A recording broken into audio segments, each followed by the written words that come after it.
Bonjour à toutes et bonjour à tous, aujourd'hui on se retrouve pour le journal du Geeklim, maintenant comme toutes les 2 semaines. On va se retrouver avec les petites news qui se sont passées, on va dire, les plus intéressantes pendant ces 2 semaines. Et on va commencer tout de suite par le sommaire, comme on a l'habitude d'avoir, et la petite musique qui vient comme d'habitude. Allez, donc on va commencer par les logiciels, ça se le veut comme ça et ça va continuer ainsi. Les distributions qui sont sorties et d'autres choses. Alors pour être assez simple, on va parler de Windows et d'Android. Évidemment, il y a eu la Google I.O., je vais en reparler de toute façon, qui est passée, et puis des petites vues sur Windows après quelques recherches qui me paraissent très intéressantes. Et même si ça fait un petit moment qu'on en a parlé, c'est pour vous en faire part d'une partie que je viens de voir, et justement on va voir que c'est super intéressant côté libre. Allez, avant de mettre l'eau à la bouche, si je puis dire, on va parler d'un logiciel qui s'appelle Compilibre, qui permet justement de compiler un petit tas de logiciels libres disponibles et de les mettre sur DVD. Alors il y a plusieurs façons de le faire. Alors il y a Compilibre, le logiciel que l'on installe, que l'on télécharge, je sais plus si on l'installe au préalable et après on met nos logiciels sur un DVD et on en fait une installation via DVD sur un ordinateur. Mais il y a aussi une version qui est déjà préfaite pour les personnes qui n'ont pas envie de trop s'embêter à voir un petit peu tout ça, comment ça se met, comment on fait pour voir quel logiciel va bien et tout. Voilà, donc c'est une compilation quand même de 60 logiciels libres pour Windows, Mac et Linux. Et pour Windows, évidemment, c'est possible de l'avoir en 64 bits. Maintenant que Windows 10 est sorti, Windows 8 était principalement en 64 bits. Et Windows 10, évidemment, l'est aussi, même s'il y a encore quelques versions en 32 bits. Mais de toute façon, pour le 32 bits, il n'y a pas de souci. Il y a marqué ancienne version pour Windows XP et tout. Donc ça, c'est du 32 bits, il n'y a pas de souci. Alors, il est distribué avec un installateur pour sélectionner les logiciels désirés, donc c'est ce dont je vous parlais tout à l'heure, mais pour bien évidemment agrémenter l'info. Cette compilation est mise à jour régulièrement, ce qui permet aussi d'avoir de toute façon les logiciels à jour, comme LibreOffice qui est en 5.1.2, etc., etc. GIMP c'est pareil. Alors GIMP est passé en 2.9 d'ailleurs. Voilà. Donc pareil, il y a un petit changement. Alors il y a Java qui est un petit peu remplacé par Zulu, mais ça reste du langage Java, ça y a pas de souci au niveau de la programmation et tout, et de la compilation du tout pour pouvoir faire fonctionner les logiciels fonctionnant avec Java, ça va fonctionner à peu près correctement. Voilà, et c'est surtout pour les logiciels libres comme Areka, Backup, Globonote ou OpenConcerto qui sont déjà dedans. Ça permet justement de les faire fonctionner avec cette nouvelle appli. Voilà, donc c'est quelque chose qui est complètement libre et tout, et ça sort un petit peu du module Java que l'on a l'habitude d'avoir. Alors là on va pas parler de logiciel, mais justement ça pourrait peut-être faire partie de la création de certains avec Student Demo Cup qui commence actuellement justement. Donc c'était le 15 mai que ça avait débuté, et Student Demo Cup ça permet de faire d'avoir des projets, excusez-moi, des projets innovants qui s'appuient sur des technologies libres, open source, open data, etc. Donc tout ce qui est libre. Et comme l'année passée, évidemment, le concours se terminera avec, on va dire, une vue globale, et puis, comment on appelle ça déjà,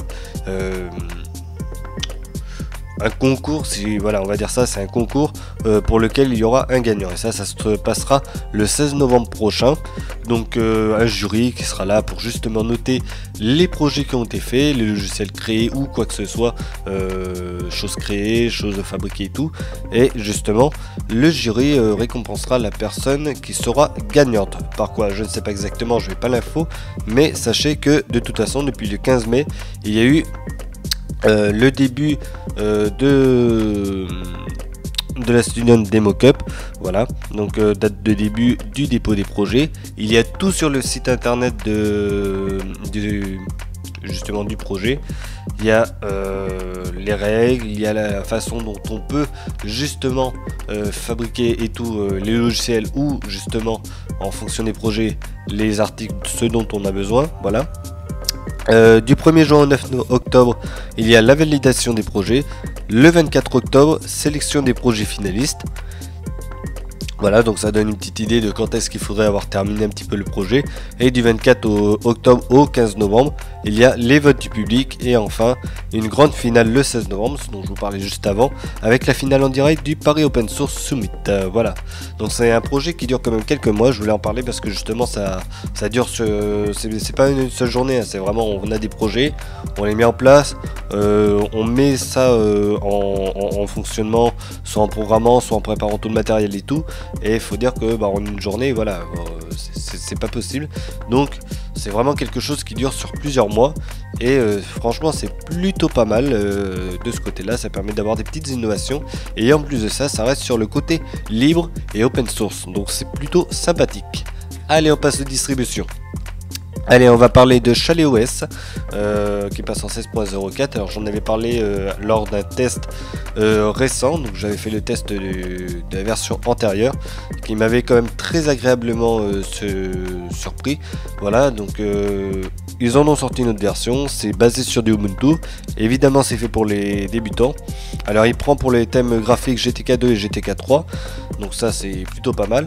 Il y a des petits gadgets comme l'horloge conquis comme l'on voit là sur l'image. Il y a d'autres petites choses comme le traitement des thèmes sur le système qui ont été retravaillés pour que ce soit un peu plus performant et plus sympathique, on va dire, à la vue et puis surtout au niveau du design.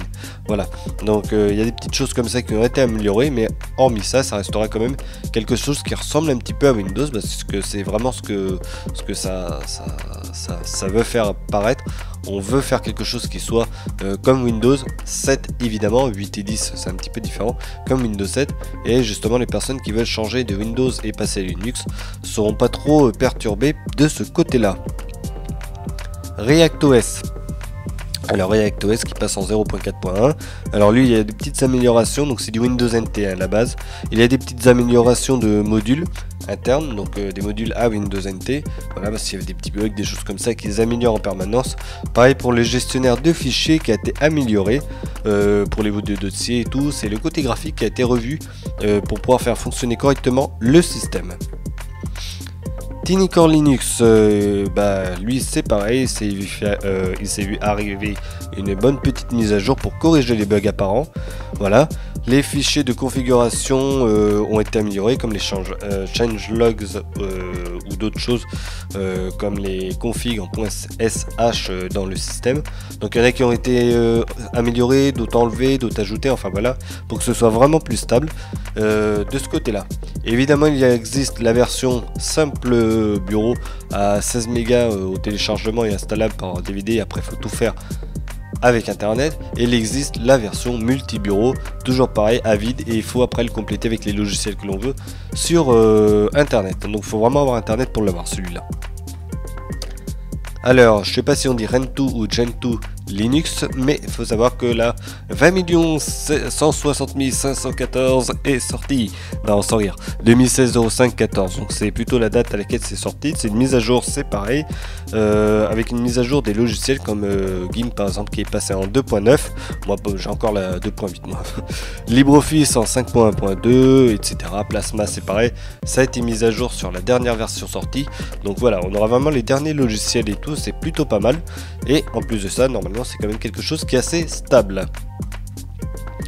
Allez, on va parler de la Google I.O. qui est passée il n'y a pas très longtemps. On va parler bien évidemment d'Android et tout ce qui est sorti. Voilà.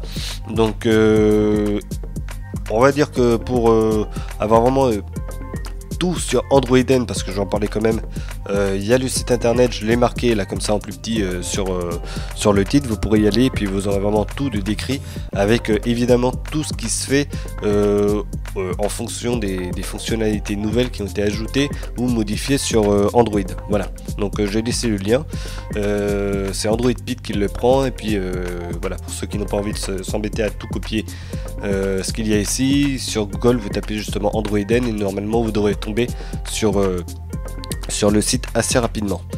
Alors qu'est-ce qu'il y a de nouveau? Donc il y a Google Halo une nouvelle appli qui permet de remplacer Hangout, une appli de chat. Il pourra analyser les messages en proposant des réponses toutes faites en fonction de ce que vous avez reçu, donc image ou message. Voilà, donc il analysera ce qu'il y a. Par exemple, si vous avez une photo de chat, c'est ce qui était pris en exemple, un petit chat, ouais c'est mignon et tout, et ben il va vous proposer cette réponse, oh c'est trop mignon, ou des choses comme ça par rapport à ce que vous avez l'habitude de taper comme message quand vous voyez ce genre de choses. Donc voilà, il analysera et les messages que vous envoyez et puis les réponses que vous pouvez avoir pour proposer des réponses toutes faites afin que ce soit beaucoup plus rapide pour écrire. Voilà. Il sera donc plus intuitif, plus ouvert côté gadget pour les messages comme les émoticônes, etc. Il y aura une petite panoplie bien complète là-dessus et ce sera évidemment plus complet que Hangout de ce côté-là. Normalement, il y aura le chat vidéo et tout. Bon, on verra ça quand ce sera vraiment sorti, mais il serait quand même bien plus complet que Hangout et plus intuitif. Donc à voir à sa sortie. Voilà. Android N, lui, se veut ouvert sur l'automobile. Donc alors c'est Android Auto évidemment. Il y a Google Car, il y a Android Auto et puis il y avait les versions constructeurs comme Mercedes et tout qui proposent leur propre système au sein de l'automobile. Et bien Android N, voilà, ils auront déjà des petits modules qui seront pré-installés au sein de Android N pour pouvoir dialoguer entre guillemets avec Android Auto si votre automobile a soit un lecteur musical compatible Android Auto, soit une auto qui est carrément assez moderne avec ceci d'installer dedans. Voilà, et maintenant de plus en plus on se retrouve avec Android Auto et CarPlay d'installer ensemble. Il n'y a plus qu'à choisir entre les deux par rapport au smartphone que vous avez, c'est iOS ou Android. Ça c'est plutôt pas mal. Mais Android N c'est bon, on est sûr, on arrive, on aura les modules pour pouvoir faire fonctionner tout ça. La réalité virtuelle, évidemment, on en parle depuis un petit moment, donc ça, bien évidemment, les modules seront améliorés et installés obligatoirement de base dans Android N. Vous arrivez avec votre casque de réalité augmentée, vous mettez le smartphone dedans et puis c'est parti, ça démarre sans problème. La barre d'état plus ergonomique encore, donc à l'heure c'est tout simplement la barre qui affiche ouais, la Wi-Fi, l'heure et tout.